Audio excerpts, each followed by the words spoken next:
Assalamualaikum warahmatullahi wabarakatuh. Hai semua, kembali lagi dengan saya di channel Jelajah Nonton. Pada video kali ini saya akan bercerita tentang cerita misteri. Cerita ini sangat menarik sekali, penuh misteri sehingga bagus banget untuk didengarkan. Oke, baiklah, langsung saja kita simak ceritanya yang berjudul Derita Arwah Dukun Santet. Ini bukan cerita hisapan jempol. Nenek Satimah yang dukun santet itu mayatnya hidup kembali saat dimandikan. Ia berubah wujud menjadi makhluk mengerikan dan tak bisa mati sebelum ada orang yang bersedia mewarisi ilmu santetnya. Awal ceritanya, rumah kecil sederhana itu sekarang sedikit ramai. Kepala desa juga hadir di sana beserta beberapa orang-orang tua di desa itu. Juga tidak ketinggalan beberapa pemuda ikut hadir.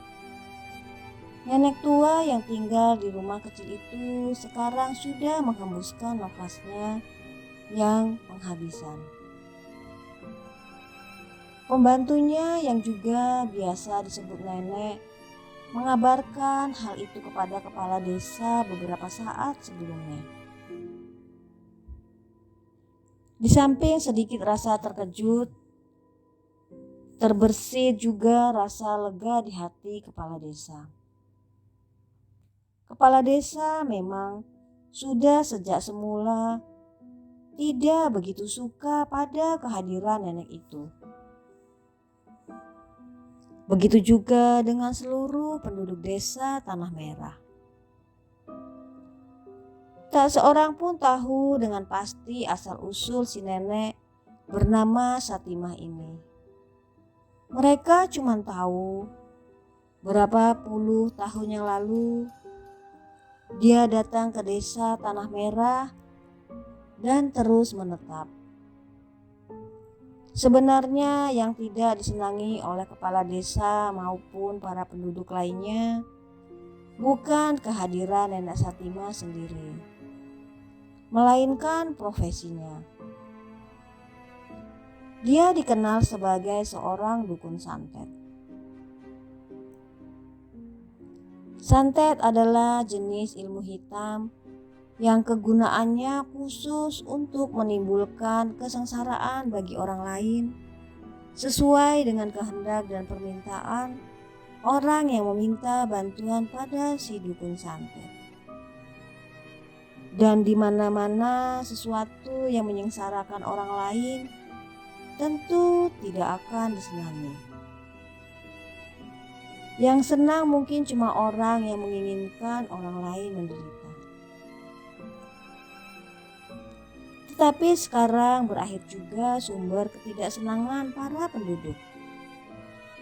Tugas mereka sekarang adalah membantu kepala desa menguburkan nenek Satimah. Karena bagaimanapun juga, betapapun jahatnya, setiap insan setelah meninggal mempunyai hak untuk dikuburkan. Begitu juga dengan nenek Satimah. Keranda, kain kafan, dan beberapa perlengkapan lainnya sudah siap di gubuk nenek Satimah. Semua biaya perlengkapan itu diambil dari kas desa. Beberapa tetangga ada yang menyumbang gula, teh, beras, dan sebagainya yang langsung dimasak ketika itu juga untuk konsumsi mereka yang melayat. Sedangkan petugas penggali lubang sedang bekerja. Setelah penggalian lubang selesai, barulah jenazah nenek Satimah dimandikan, disemayamkan sejenak dan akhirnya diarak beramai-ramai ke tempat peristirahatannya yang terakhir. Ada cerita yang menceritakan kehebatan Nenek Satimah. Ada yang mencoba menerka asal-usul Nenek Satimah. Ada yang memuji dengan penuh kegentaran. Tetapi juga tidak sedikit yang mencela kehidupan Nenek Satimah. Yang mencela mengatakan bahwa nenek ini pasti masuk neraka. Karena semasa hidupnya banyak berbuat sesuatu yang menimbulkan kesengsaraan orang. Ulang. Karena semasa hidupnya banyak berbuat sesuatu yang menimbulkan kesengsaraan orang. Ada banyak contoh untuk perbuatan Nenek Satimah. Kata salah seorang dari mereka. Ada orang dari desa lain yang perutnya tiba-tiba kembung, begitu saja sebelum akhirnya menjadi gila tanpa sebab-sebab yang jelas. Juga tidak sedikit orang yang tiba-tiba saja mati mendadak tanpa menderita sakit lebih dahulu.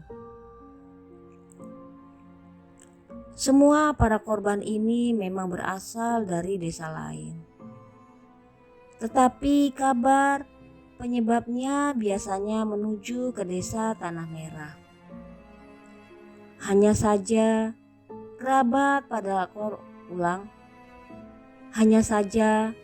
kerabat para korban tidak bisa bertindak apa-apa pada Nenek Satimah. Pertama, karena hal itu memang tidak bisa atau sangat sulit dibuktikan.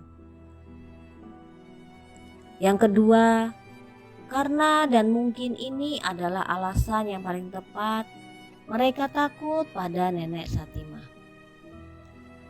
Mereka tidak berani sembarangan pada Nenek Satimah. Takut pada pembalasan nenek itu.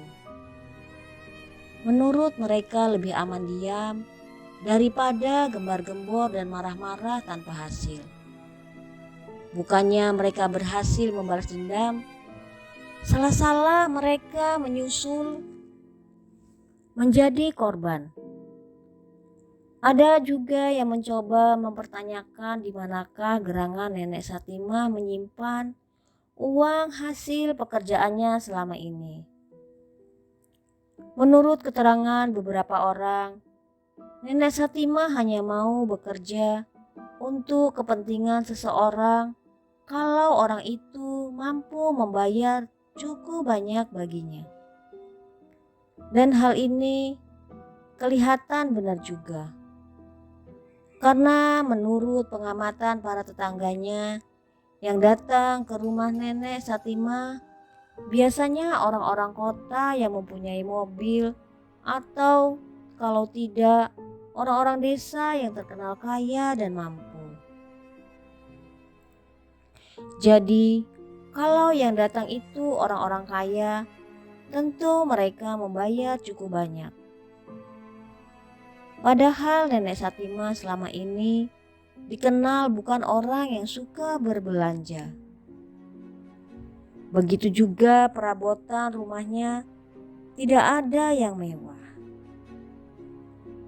Jadi tidak diragukan lagi jika nenek itu menyimpan semua uangnya, diam-diam membeli banyak perhiasan dan menyimpan perhiasan. Bukan uang di tempat tersembunyi dan rahasia. Sekarang karena Nenek Satimah sudah meninggal, satu-satunya orang yang mungkin tahu tentang harta itu cumalah pembantunya. Tentang pembantu Nenek Satimah, orang-orang Tanah Merah juga gelap sekali akan asal-usulnya. Nenek pembantu ini datang ke desa Tanah Merah beberapa bulan setelah Nenek Satimah tinggal menetap. Dia datang dan beberapa saat kemudian Nenek Satimah mengambilnya sebagai pembantu. Ada satu keanehan pada nenek pembantu ini. Dia tidak pernah bertetangga atau bercakap-cakap dengan orang di sekitarnya. Nenek ini setelah selesai ke pasar berbelanja tidak pernah keluar lagi. Baru sore hari dia keluar untuk menyapu halaman. Selesai itu masuk lagi. Baru ke pasar keesokan harinya lagi. Sepulangnya dari pasar dia menghilang lagi. Begitu terus berulang-ulang sampai akhirnya seluruh penduduk Tanah Merah menganggap hal itu sebagai sesuatu yang lumrah. Ampun Pak, sampai 3 kali kami terpaksa menggali lubang yang baru. Kata Pak Kowi, salah seorang penggali liang. Lahat di hadapan kepala desa yang tengah membicarakan kemisteriusan Nenek Satimah dan pembantunya. Sebab kenapa? Tanya kepala desa. Yang pertama, kami terpaksa batalkan penggalian karena baru saja kami menggali sedalam 40 cm batu padas yang keras menghalangi kami. Pada penggalian yang kedua ternyata juga dijumpai hal yang serupa. Bahkan sekarang batu padas hitam yang menyambut kami. Baru pada penggalian yang ketiga kami berhasil menggali lubang yang cukup. Tetapi apa? Potong kepala desa. Lubang itu entah dari mana asalnya. Sekarang penuh dengan air. Berkali-kali tanah perkuburan itu digali dan baru kali ini ada kejadian seperti itu. Tetapi biarlah nanti seluruh laki-laki yang kuat akan kuperintahkan beramai-ramai menguras air itu. Kepala desa kemudian memanggil para wanita dan memberitahu bahwa mereka sekarang boleh mempersiapkan segala sesuatu yang berhubungan dengan pemandian jenazah. Karena lubang kubur sudah selesai digali, bagi penduduk Tanah Merah memang seakan-akan sudah menjadi ketentuan bahwa jenazah baru akan dimandikan setelah kuburannya selesai digali. Mengapa demikian? Tak seorang pun yang tahu jawabannya. Tetapi yang jelas mereka semua patuh pada ketentuan tidak tertulis ini. Saat mayat dimandikan, banyak pelayat perempuan berkerumun di sekitar jenazah Nenek Satimah yang terbujur kaku di bali-bali bambu. Ketika itu mayat masih berpakaian lengkap, kebaya dan sarung panjang berwarna merah gelap. Nyai Karti yang memang biasanya menjadi pemandi jenazah di desa Tanah Merah sudah bersiap-siap. Setelah mulutnya berkomat-kamit membaca doa khusus, dia maju ke depan, diikuti beberapa wanita tua.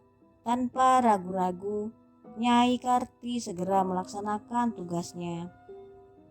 Mulai membuka kebaya dan kain panjang Nenek Satimah. Kebaya yang kelihatannya sudah cukup kumal itu perlahan-lahan dilepaskan beserta kain panjangnya. Kini mayat telah siap untuk dimandikan. Yang terdengar dalam ruangan sempit itu hanyalah desah nafas orang-orang yang berkerumun ditingkah oleh suara percikan air. Namun tiba-tiba Nyai Karti menjerit, disusul oleh jeritan wanita-wanita lain. Kepala desa dan beberapa orang laki-laki yang lain tersentak kaget mendengar jeritan ketakutan itu. Mereka pun terperanjat melihat apa yang terjadi di bali-bali bambu.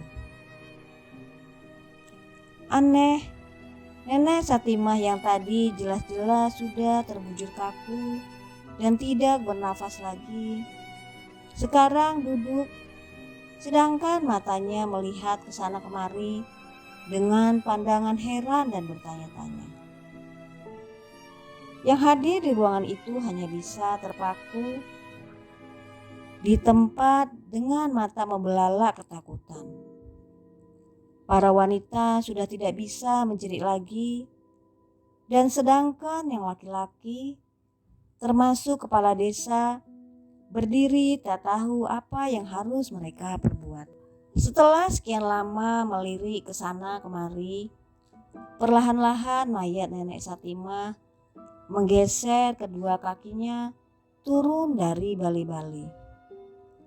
Untung sekali ketika itu nenek Satimah yang mendadak hidup lagi sudah memakai kain panjang, bahkan ia mengambil kebayanya.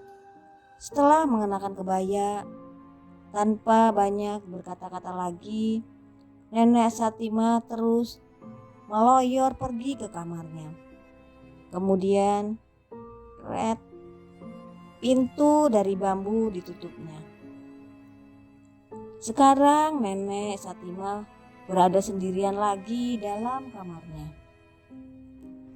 Kebersamaan dengan tertutupnya pintu bambu kamar nenek Satimah, pelayat wanita menjerit histeris dan mereka berhamburan keluar.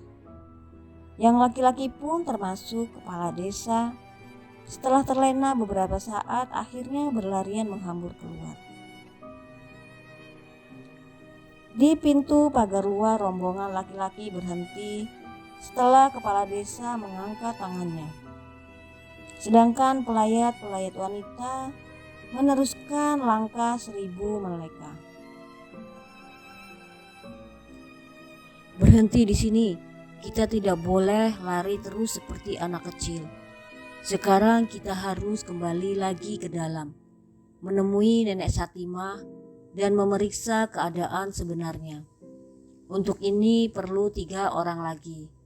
Siapa yang mau menemaniku masuk ke dalam? Kata kepala desa dengan suara bergetar. Tak ada seorang pun dari mereka yang mengangkat tangannya.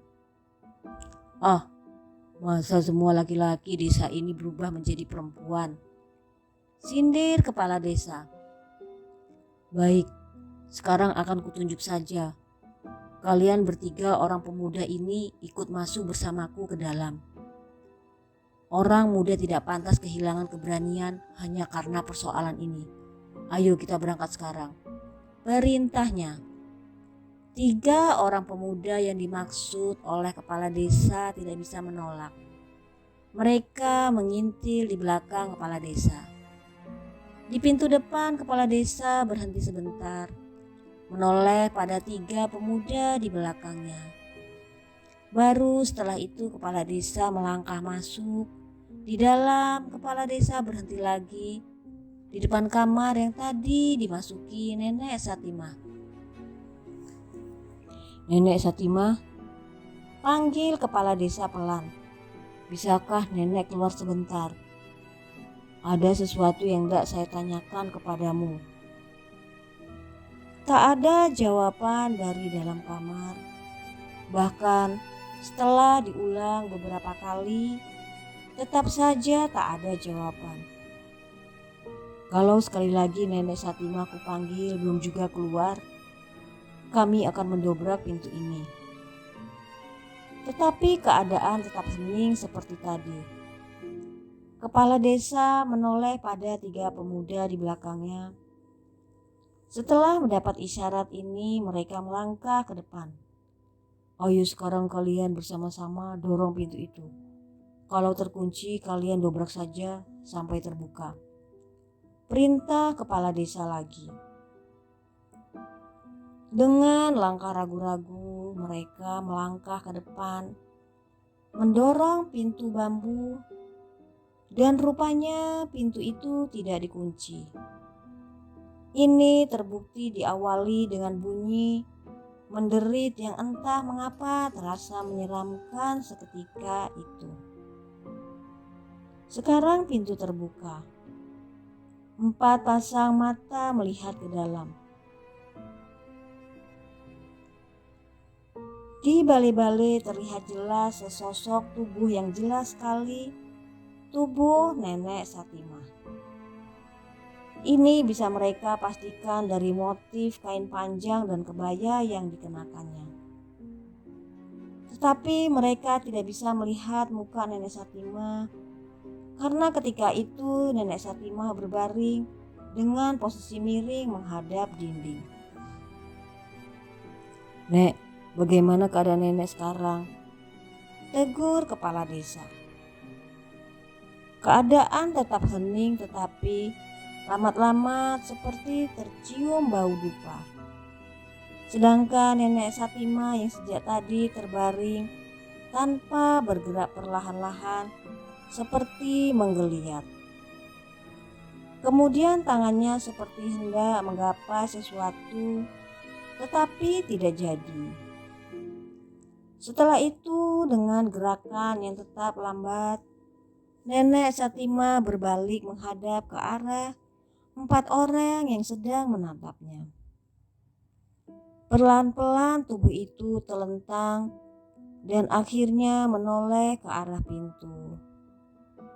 Bersamaan dengan terlihatnya muka Nenek Satimah, melengkinglah 4 jeritan nyarit disusul menghamburnya 4 orang keluar rumah.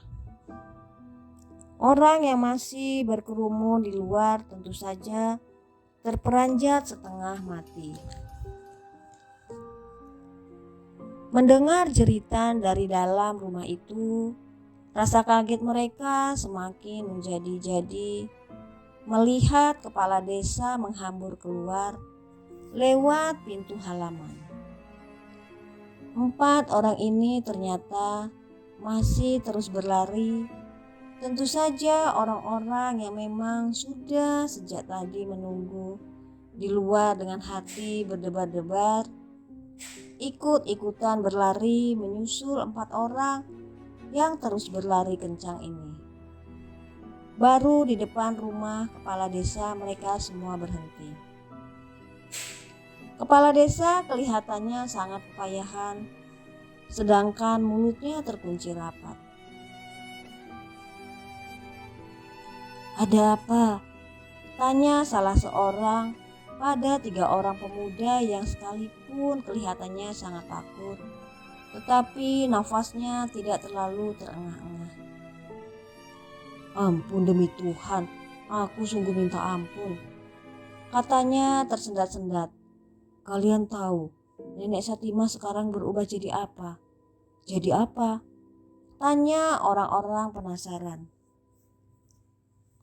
Mulutnya bertaring panjang, matanya membelalak bulat seperti buah manggis.